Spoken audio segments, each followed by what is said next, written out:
अस्सलामुअलैकुम my dear students. रब्बे ज़िदनी इल्मा। प्यारे आका सरकार दो जहां सल्लल्लाहु अलैहि वसल्लम की सबसे फेवरेट दुआ के साथ लेक्चर का आगाज़ करते हैं। आज हमारा जो टॉपिक अंडर डिस्कशन है it is basically fracture. What is fracture?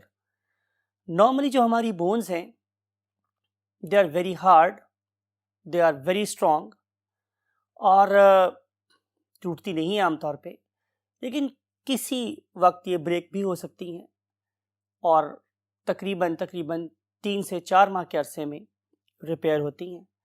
देखते हैं कि बोन्स कैसे टूट सकती हैं, किन हालात में ब्रेक हो सकती हैं और वो किस किस फेज से गुजर के दोबारा फंक्शनल होती हैं। इसको देखने के लिए we have to jump to the whiteboard. So let's go there.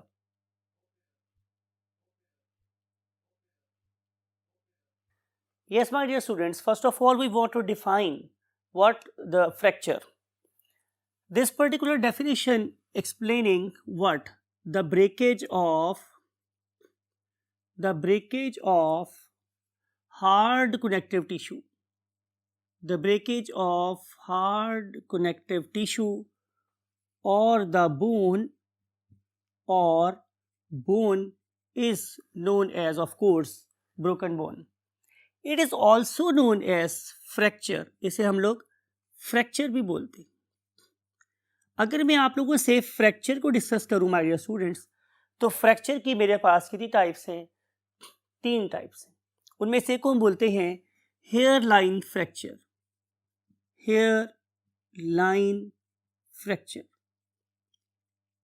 इसको अंडरस्टैंड करने के लिए look at this particular x ray.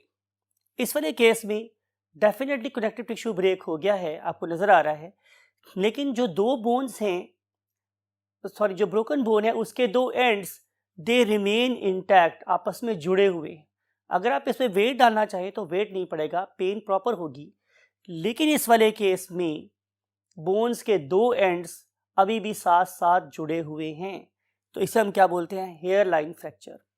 और इस दूसरे को देखिए, आप लिखते चले पहले, उसे हम बोलते हैं सिंपल फ्रैक्चर।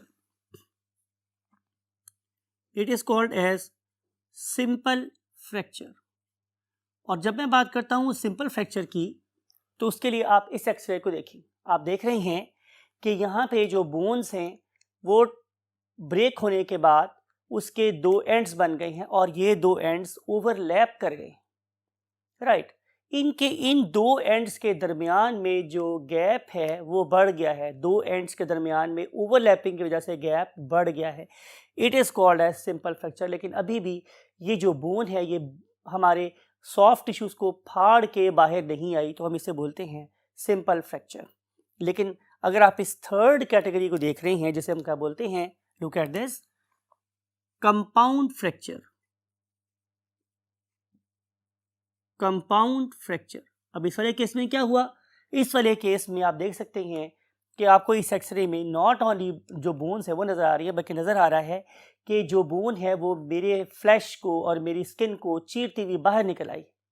तो ये फ्रैक्चर की एक्सट्रीम होती है। तो there are 3 types of fractures. Hairline fractures where bone undergo breakage but never you can say lose its normal shape, और जो 2 एंड्स है दे रिमेन इंटैक्ट, इसे हम बोलते हैं क्या? Hairline fracture. Second type is known as simple fracture where bones not only break but also you can say broke into 2 pieces where 2 ends they move from one away from one another, तो इसे हम क्या बोलते हैं? Simple fracture. But still flesh is intact.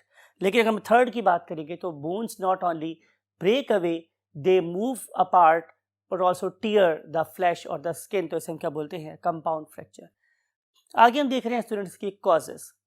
तो जाहिर है जो कॉजेस हो सकती हैं वो रिलेट करती हैं एज के साथ, राइट। तो ऐसा करेंगे कि हम इन पर्टिकुलर कॉजेस को एज रिलेट करके पढ़ेंगे। तो ऐसा करते हैं कि हम सबसे पहले ओल्ड एज को स्टडी करते हैं। ओल्ड एज में क्या होगा?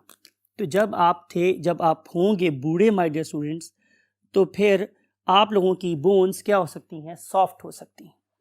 तो अगर आप लोगों की बोन्स सॉफ्ट हो गई due to malnutrition, due to absence of calcium and phosphates in the bone, due to some hormonal disturbances, something like कि ख़वातीन के केस में आमतौर पे ऐसा होता है कि उनके हार्मोन्स कम हो जाते हैं तो इनके मिनरल्स को रिटेन करने की एबिलिटी भी कम हो जाती है। तो in any case old age में चाहे बाबा जी हों या हमारी कोई अम्मा जी हों, तो दोनों केसेस में बोन्स क्या हो जाएंगी, सॉफ्ट हो जाएंगी। तो वो उनका ज़रा सा भी स्लिप होना, आज के फ़र्श आपको पता है बहुत ज़्यादा स्लिपरी हैं, तो स्लिप होने का मतलब ये है कि उनकी ये बोन ब्रेक हो जाएगी। तो ओल्ड एज में तो ज़ाहिर है सिर्फ और सिर्फ फॉलिंग ही एक मेन कॉज हो सकती है। तो यहाँ पे हम फॉलिंग और इसकी वजह भी बहुत सारी हो सकती हैं, उनका अपना इम्बैलेंस हो जाना भी इसकी वजह हो सकती है। सिर्फ फ़र्शों को ही हम इल्ज़ाम नहीं दे सकते। लेकिन अब हम चलते हैं सेकंड एज ग्रुप की तरफ, and that is called as your age, that is called as the young age. तो जब आप लोग यंग एज में होते हैं माय डियर स्टूडेंट्स, तो बेसिकली तभी आप लोगों को अल्लाह की दी हुई नेमतों का एहसास नहीं होता। याद रखें, अल्लाह ताला की दी हुई सबसे बड़ी नेमत क्या है? आपकी ज़िंदगी है। तो हम आम तौर पे उस ज़िंदगी के साथ बहुत खिलवाड़ कर रहे होते हैं। फॉर एग्जांपल कि हम कंस्ट्रक्टिव वे में इसको लूज़ कर सकते हैं या डिस्ट्रक्टिव वे में भी इसको लूज़ कर सकते हैं। सेहत की बात हो रही है। अब आप कंस्ट्रक्टिव वे में क्या कर सकते हैं? फॉर एग्जांपल आप एक स्पोर्ट्समैन थे, ठीक है? और अगर आप एक स्पोर्ट्समैन थे या आप एक स्पोर्ट्स वुमेन थी फॉर एग्जांपल आप, तो during the course of activity, during the course of some exercise, during the some sort of some acrobatic manoeuvring and movement, तो उस वाले केस में हमें इंजरीज हो सकती हैं और उन्हें हम आमतौर पर स्पोर्ट्स इंजरीज का नाम देते हैं। लेकिन याद रखें, हम स्पोर्ट्स इंजरी को आसानी से इसलिए डील कर सकते हैं कि स्पोर्ट्स में हम लोगों ने तमाम किस्म की जो प्रोटेक्टिव मेजर्स हैं वो लिए हुए होते हैं। खा वो आप लोगों की जिमनास्टिक हो, चाहे वो आपकी मोटर बाइक रेस हो, उस पर काफ़ी हद तक अपने बॉडी की जो नेसेसरी प्रोटेक्शन हैं वो ली होती हैं। लेकिन ज़ाहिर है वो मशीन है, बहुत स्पीड है, एरर्स हो सकती हैं उसके अंदर। लेकिन ज़्यादा प्रॉब्लम हमारी यूथ के साथ है। जब मैं बात करता हूँ हमारी यूथ के साथ, इससे मुराद है हमारे नौजवान हैं। बिकॉज कि वो एक्टिविटीज़ जो स्पोर्ट्स मैन सेफ एनवायरनमेंट में कर रहे होते हैं, हम बिल्कुल अनप्रोटेक्टेड वे में वो वाली एक्टिविटीज़ अपनी रोड्स पे कर रहे होते हैं। वन व्हीलिंग इसकी एक शानदार मिसाल है, राइट? वन व्हीलिंग आप करते हैं, कट्स जो हैं वो बहुत बेढंगी किस्म की आप लोग मार लेते हैं, राइट? इस वाले केस में क्या हो सकता है कि मुमकिन है आपके जो रिफ्लेक्सेस है वो तो बड़े स्ट्रांग हो, लेकिन जो आगे वाला बंदा है या जो आपसे पीछे वाला ऑर्गेनिज्म है, मुमकिन है उसके रिफ्लेक्सेस इतने अच्छे ना हो, वो टाइम पे ब्रेक अप्लाई ना कर सके, वो आपके पीछे वाले व्हील से टच हो जाए, उसके पीछे एक बहुत बुजुर्ग अम्मा जी बैठी हों, राइट? कोई और भी अच्छी हस्ती बैठी हो सकती है। तो उसके रिजल्ट में क्या हो सकता है कि रिजल्ट में डेफिनेटली वो जो पीछे वाले बाइक वाला है जिससे आप हिट कर रहे हैं, आगे वाली बाइक वाला है, it can undergo very severe you can से कॉन्सिक्वेंसेस। तो इस वाले केस में जो हमारे दूसरे हैं वो डिस्ट्रक्टिव वेज हैं, उसमें क्या है स्टूडेंट्स? एक्सीडेंट्स हो सकते हैं। और जब हम एक्सीडेंट्स की बात करते हैं तो उसका जो सबसे बड़ा शेयर, लॉइन शेयर, वो हमारी रोड एक्सीडेंट्स का है। लेकिन ज़रूरी नहीं है कि एक्सीडेंट सिर्फ रोड के ऊपर हों। ड्यूरिंग द साइट, जब हम कंस्ट्रक्शन कर रहे हैं तो कंस्ट्रक्शन साइट के ऊपर भी इंजरीज हो सकती हैं। तो हमारी कंस्ट्रक्शन साइट की इंजरीज भी हो सकती हैं, ये किसी फैक्ट्री में भी हो सकता है या किसी मेगा स्ट्रक्चर में भी हो सकता है, ठीक है? तो ये वो बहाल बेसिकली कॉजेज़ हैं जो इंजरीज हमें कॉज करवा सकती हैं। अगर आप लोग कंपैरिजन करें स्पोर्ट्स इंजरी का एक्सीडेंट के साथ, तो डेफिनेटली स्पोर्ट्स इंजरीज का जो एक थ्रेश होल्ड है और उसके जो नंबर है वो काफ़ी कम है एज़ कम्पेयर टू हमारी रोड साइड एक्सीडेंट्स का। तो अपनी वालदैन के हाल पे रहम करें, अपनी ज़िंदगी को बहुत बड़ी नेमत समझें, और अगर एक्टिविटीज़ आपने करनी भी हैं कोई सेफ़र एनवायरनमेंट में, अपनी बॉडी की सारी सेफ्टी को मद्देनज़र रखते हुए फिर एक्टिविटीज़ करें। सबसे इंपॉर्टेंट बात है हमारे स्टूडेंट्स कि आपके हाथ से किसी दूसरे की ज़िंदगी का दिया नहीं बुझना चाहिए। इस नसीहत के साथ हम इस पर्टिकुलर फ्रैक्चर के ट्रीटमेंट पे चलते हैं। यस माय डियर स्टूडेंट्स, अब हम बात करते हैं इसकी ट्रीटमेंट की। तो ट्रीटमेंट जो होती है माय डियर स्टूडेंट्स वो ये है कि हम सबसे पहले तो ये देखेंगे कि फ्रैक्चर किस टाइप का है। अगर तो हमारे पास हेयर लाइन फ्रैक्चर है तो उसके लिए सिर्फ उसकी एक ही ट्रीटमेंट है, that is called as immobilisation. क्या बात की स्टूडेंट्स मैंने आप लोगों से कि आप सिंपल और सिर्फ सिंपल उन दो पर्टिकुलर बोन को इमोबिलाइज कर देंगे, आप उसकी मूवमेंट को रेस्ट्रिक्ट कर देंगे। तो मूवमेंट को रेस्ट्रिक्ट करने का सिर्फ एक ही वे है कि आप उसको पीओपी लगा दें। Whenever we use POP, इसका मतलब है कि आप उसके ऊपर प्लास्टर ऑफ पेरिस लगा देते हैं, जैसे हम आम ज़बान में बोलते हैं, हम उसे प्लस्तर कर देते हैं, ठीक है? और प्लस्तर करने का सबसे बड़ा जो पर्पस होता है वो यही है कि अगर ये फ्रैक्चर हो गया है तो ये दो बोन्स दूसरे के साथ पड़ी रहें, ये खुद ही यू कैन से अपने आप को हील कर लेंगे। लेकिन ऐसा भी तो हो सकता है कि ये बोन्स सिंपल फ्रैक्चर हो या हमारे पास कंपाउंड फ्रैक्चर हो। तो उस पर्पज़ के लिए हम लोग क्या करेंगे कि डेफिनेटली हम दो किस्म की मैनिपुलेशंस कर सकते हैं। मैनिपुलेट का मतलब है हम दो किस्म की एक्टिविटीज़ कर सकते हैं। उसमें से पहली किस्म की एक्टिविटी को हम नाम देते हैं closed manipulation. Closed manipulation, close manipulation से मेरे पास मुराद ये हमारे स्टूडेंट्स कि हमने अब फिजिशियन के एक्सपर्ट हैंड्स का ही सहारा लिया। सिर्फ हम लोगों ने सर्जरी नहीं की। वी बिलीव कि जो हमारे ऑर्थोपेडिक सर्जन्स हैं they have got such a skills in their hands कि just by palpating the bone they can carry out some sort of you can say manoeuvring, और उसके रिजल्ट भी, उस मैनिपुलेशन के रिजल्ट में जो दो एंड्स एक दूसरे से बहुत दूर थे, अब उनके दरम्यान वो जो डिस्टेंस है वो कम हो गया है। उस पर्टिकुलर ट्रीटमेंट को कि जिसमें हम बोन्स के दो एंड्स दूसरे के पास लेके आते हैं, that is called as reduction. Therefore it is also called as closed reduction. कि आपने सर्जरी नहीं की, आपने बंद ही स्किन को इंटैक्ट होते ही आपने दो बोन्स के एंड्स को क्या कर दिया। लुक एट दिस कि अगर ये मेरे पास एक बोन है, बोन का एक एंड है, ये मेरे पास बोन का दूसरा एंड है, तो जब ये बोन टूटती है तो एंड नॉर्मली ऐसे डिसलोकेट हो जाती है, ऐसे हो सकती है, ऐसे हो सकती है। तो what is a basic job of you can से ऑर्थोपेडिक सर्जन कि वो इस पर्टिकुलर दो एंड्स के जो एंड में जो फासला बढ़ गया था उसे रिड्यूस करते हुए, कम करते हुए क्या करें, पास ले आए। So this is basically reduction. ये रिडक्शन है, ठीक है। अगर ये वाला काम डॉक्टर ने या फिजिशियन ने अपने हाथ से कर लिया है तो इसे हम बोलते हैं क्लोज रिडक्शन। लेकिन अगर मेरे पास कंपाउंड फ्रैक्चर हुआ तो फिर we have to carry out some sort of surgery as well. तो जब हमें किसी सर्जरी की ज़रूरत पड़ती है तो हम इसे नाम देते हैं क्या है, ओपन व्हाट रिडक्शन। अब जब हम ओपन रिडक्शन की बात करेंगे तो ओपन रिडक्शन में फिर डिफरेंट किस्म की यू कैन से केसेस में डिफरेंट किस्म की ट्रीटमेंट होगी। फॉर एग्जाम्पल ऐसा भी हो सकता है कि एक ही बोन 2-3 जगहों से टूट गई हो, राइट। तो उस वाले केस में हम डेफिनेटली सर्जरी करेंगे और हम ऐसा कर सकते हैं कि हम उसकी ऑस्टियोप्लेटिंग कर दें, ठीक है। जब हम बात करते हैं ऑस्टियोप्लेटिंग की तो इससे मुराद ये होती है कि हमने किसी छोटी बोन के ऊपर कोई प्लेट लगा दी है और उसके ऊपर हमने प्रॉपर सुराख करके, यू नो के outer part of the bone is non living, आपने पढ़ा है ये वाली बात, और फिर आपने ये वाली बात भी पढ़ रखी है कि हम उसमें सुराख कर सकते हैं, राइट। तो हम उसमें प्रॉपर ड्रिल करते हैं, ड्रिल करने के बाद उसमें हम स्क्रूज लगा देते हैं। तो इस किस्म की जो टेक्निक है उसे हम ऑस्टियोप्लेटिंग बोलते हैं। लेकिन ऐसा भी हो सकता है कि फ्रैक्चर मेरी किसी लंबी बोन के ऊपर है, किसी वेट बेरिंग बोन के ऊपर है, तो उस वाले केस में फिर हम आमतौर पर उसके अंदर कोई ना कोई रॉड वगैरह डाल देते हैं, ठीक है। तो ये बहरहाल दोनों चीज़ें सर्जरी डिमांड कर रही हैं, इसलिए हमने इसे क्लोज रिडक्शन में प्लेस किया है। ये तो ये बात होगी कि जब हम इसको काम करें। लेकिन ऐसा भी हो सकता है कि एक ऑर्गेनिज्म है जो बहुत ही दूर दराज के देहात में बैठा हुआ है और उसको यहाँ पर पहुँचने के लिए क्या है, अब एक्सेस ही नहीं है, तो क्या उनकी बोन्स टूटी रहती हैं? तो आंसर इज़ नो। नेचर ने हमारी बोन्स को रिपेयर होने की, अपने आप को सेल्फ रिपेयर करने की बहुत एबिलिटी दी है। आइए देखते हैं कि अगर कभी ऐसा केस हो जाए तो हमारी बोन रिपेयर के लिए कौन कौन से प्रोसेस या फेजेस से गुजरती है। इसके लिए हमें मूव करना पड़ेगा last column of the board पर। यस माय डियर स्टूडेंट्स, हम डिस्कस करेंगे phases of the repair of the bone.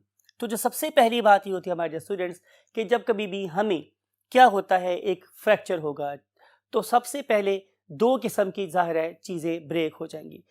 ज़ाहिर है एक हार्ड ऑब्जेक्ट यानी कि मीन एंडोस्केलेटन, और फिर इसके सराउंडिंग में पाए जाने वाले सॉफ्ट टिश्यूज़। अब क्या अगर हम देखेंगे तो हमें पता चलेगा कि दो किस्म की चीज़ें जो है ना वो इस प्रोसेस को स्टार्ट करवाती है। Number 1, blood vessels. जब कभी भी हमारी ब्लड वेसल्स रप्चर होती हैं, नॉर्मली वो कैपिलरी लेवल की होती हैं, वो there may be lying inside the bone and may be lying on the surroundings of the bone. तो जब भी ये रप्चर होंगी तो यहाँ पे क्या होगा, बहुत ज़्यादा ब्लड फ्लो होगा, ब्लड बह जाएगा साइडों पे। फिर वो जो टिश्यू डैमेज हुआ है उसके भी बहुत से सेल्स डाई होंगे, तो इस पर्टिकुलर जगह के ऊपर ब्लड की जो कैपिलरीज नहीं है तो ब्लड की सप्लाई रुक जाएगी, वो वाली जगह सूजना शुरू हो जाएगी, इन्फ्लेम्ड हो जाएगी, रेड हो जाएगी। क्या किसी ऑर्गेनिज्म का फ्रैक्चर हुआ है या नहीं, तो आप क्या करेंगे कि उसका सिंपल सा टेस्ट ये होता है कि आप उस जगह को देखिए तो वो जगह सूजना शुरू हो जाएगी, राइट। उस सूजने की वजह मेरे पास क्या है कि नेचर ने उसके टिश्यूज़ को सिग्नल के तौर पर यूज़ किया कि there is some sort of damage, और उसके रिस्पॉन्स में इन्फ्लेमेशन स्टार्ट हो जाती है, राइट।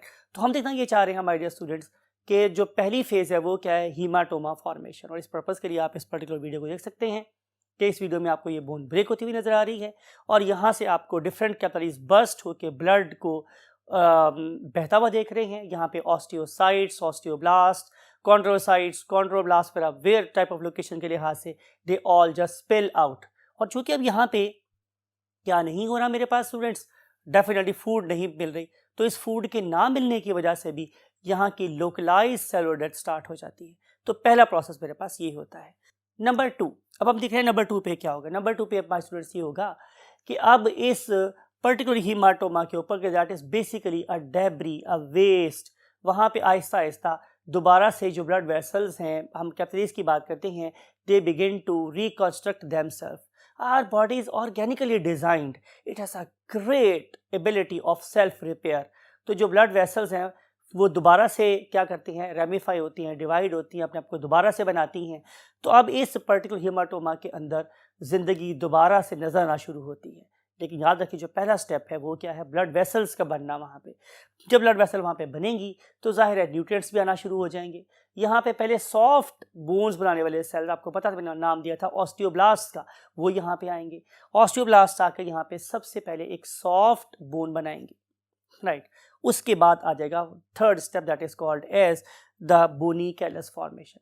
तो आपने पढ़ा था बोन के स्ट्रक्चर में कि सबसे पहले इमेच्योर सेल्स आते हैं जिनका नाम क्या था, ऑस्टियोब्लास्ट। तो जब ऑस्टियोब्लास्ट अपना काम कर चुके होंगे, मेरे पास कोलेजन फाइबर बन चुका होगा, उसके अंदर ऑस्टियोब्लास्ट आके रह चुके होंगे, तो फिर उसके बाद मेरे पास ऑस्टियोसाइट्स वहाँ पर आएंगे। And these particular osteocytes they will form nothing other than the bony callus. और इस बोनी कैलस के अंदर फिर जाहिर आके शामिल हो जाएंगे क्या, व्हाट, कैल्शियम एंड फॉस्फेट्स। जब कैल्शियम एंड फॉस्फेट भी शामिल हो जाएंगे तो जाहिर है now this hard structure will you can से सराउंड दैट पर्टिकुलर फ्रैक्चर। ठीक है, अब इस पर्टिकुलर टाइम पे जो मेरी बोन है ये तकरीबन 3 से 4 वीक पुरानी हो चुकी है। कौन सी, फ्रैक्चर्ड बोन। इस 3 से 4 वीक के अंदर जो बोन है उसने अपने आप को रिपेयर करने का प्रोसेस कंप्लीट कर लिया। बट रिमेंबर कि this particular repair is still weaker, अभी ये कमज़ोर है। तो इस कमज़ोरी के टाइम पे कोई एरर्स हुए हैं तो उनको ठीक किया जा सकता है। तो एरर्स को ठीक करने के लिए last part of the repair process start होता है, that is called as a remoulding. मैंने आपको बोला था जब हमने बोन्स के कंपोनेंट्स पढ़े थे कि हमारे पास एक चीज़ होती है क्या, ऑस्टियोक्लास्ट्स। तो ऑस्टियोक्लास्ट्स, लुक एट दिस, कि अब यहाँ पे ये स्पेसिफिक सेल्स आई हैं और ये क्या कर रहे हैं, ये जो बोन्स के साइडों पे डेब्री पड़ी हुई थी, वेस्ट पड़े हुए थे, एक्स्ट्रा कोलेजन पड़ा हुआ था, ऑस्टियोब्लास्ट पड़े हुए थे, ऑस्टियोसाइट्स पड़े हुए थे, उन सारी की सारी चीज़ों को ये वहाँ से करेंगी, एनगल्फ कर लेंगी। तो जब एनगल्फमेंट का प्रोसेस कंप्लीट हो जाएगा तो जाहिर है now there is no inflammation, no blood vessel that is basically you can say dead, there is no debris. तो ये बोन बिल्कुल नॉर्मल फेज में वापस आ जाएगी।